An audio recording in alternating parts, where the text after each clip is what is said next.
ನಮಸ್ಕಾರ ವೀಕ್ಷಕರೇ. ಮೊನ್ನೆ ಪೌರಾಯುಕ್ತೆಗೆ ಅವಾಚ್ಯವಾದ ಶಬ್ದದಿಂದ ನಿಂದನೆ ಮಾಡಿದ ಕಾಂಗ್ರೆಸ್ ಮುಖಂಡ ಶಿಡ್ಲಘಟ್ಟದ ಪರಾಜಿತ ಅಭ್ಯರ್ಥಿ ಇಂದು ಕೇರಳದಲ್ಲಿ ಅರೆಸ್ಟ್ ಆಗಿದ್ದಾನೆ. ಆ ಹಿಂದಿನ ಪ್ರಕರಣವೇನೆಂದರೆ ಸ್ನೇಹಿತರೆ, ಒಂದು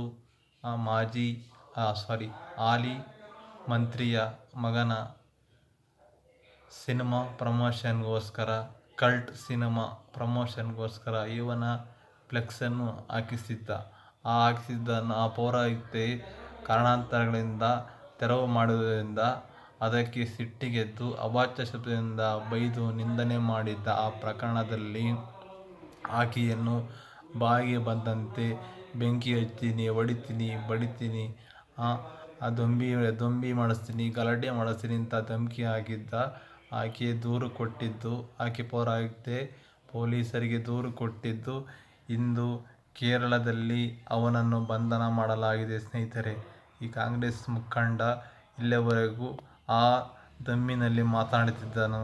ಇಲ್ಲಿಯವರೆಗೂ ತಲೆಮರೆಸಿಕೊಂಡು ಒಂದು ದಿನ ಕೇರಳ, ತಮಿಳುನಾಡು, ಆಂಧ್ರ ಹೀಗೆ ರಾಜ್ಯದಿಂದ ರಾಜ್ಯಕ್ಕೆ ಇಲ್ಲಿಯವರೆಗೂ ತಲೆಮರೆಸಿಕೊಂಡಿದ್ದ ಸ್ನೇಹಿತರೆ, ಇಂದು ಪೊಲೀಸರು ಅವನನ್ನು ಬಂಧನ ಮಾಡಲಾಗಿದೆ ಸ್ನೇಹಿತರೆ.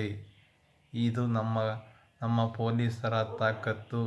ಇದೇ ಥರ ಎಲ್ಲ ವ್ಯಕ್ತಿಗಳ ಮೇಲೆ, ಎಲ್ಲ ಅಪರಾಧಿಗಳ ಮೇಲೆ ಇರಲಿ ಎಂದು ನನ್ನ ಆಶಯ.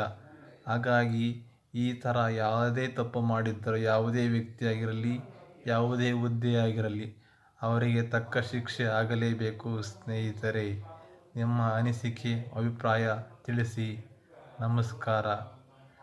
ಅವನನ್ನು ಇಂದು ಬಂಧನ ಮಾಡಿದ್ದಾರೆ. ಕೋರ್ಟ್ ಮುಂದೆ ಹಾಜರುಪಡಿಸಿದಾಗ ಮುಂದೆ ನ್ಯಾಯಾಧೀಶರು ಏನು ಹೇಳುತ್ತಾರೆ ಎನ್ನುವುದನ್ನು ನಾವು ಇನ್ನು ಕಾದು ನೋಡಬೇಕು ಸ್ನೇಹಿತರೆ. ನಮ್ಮ ಸಂವಿಧಾನದಲ್ಲಿ ಭಾಳಷ್ಟು ಲೂಪ್ಹೋಲ್ಸ್ಗಳಿದ್ದಾವೆ. ಅದರಲ್ಲಿ ಯಾವುದರಲ್ಲೂ ತಪ್ಪಿಸಿಕೊಂಡು ಬರಬಹುದಂಥ ಸಾಧ್ಯತೆ ಇದೆ. ಅದರಲ್ಲೂ ನಮ್ಮ ದೇಶದ ಕಾನೂನು ಭದ್ರತೆ ಆಗಿರಬೇಕೆಂದು ನನ್ನ ಆಶಯ.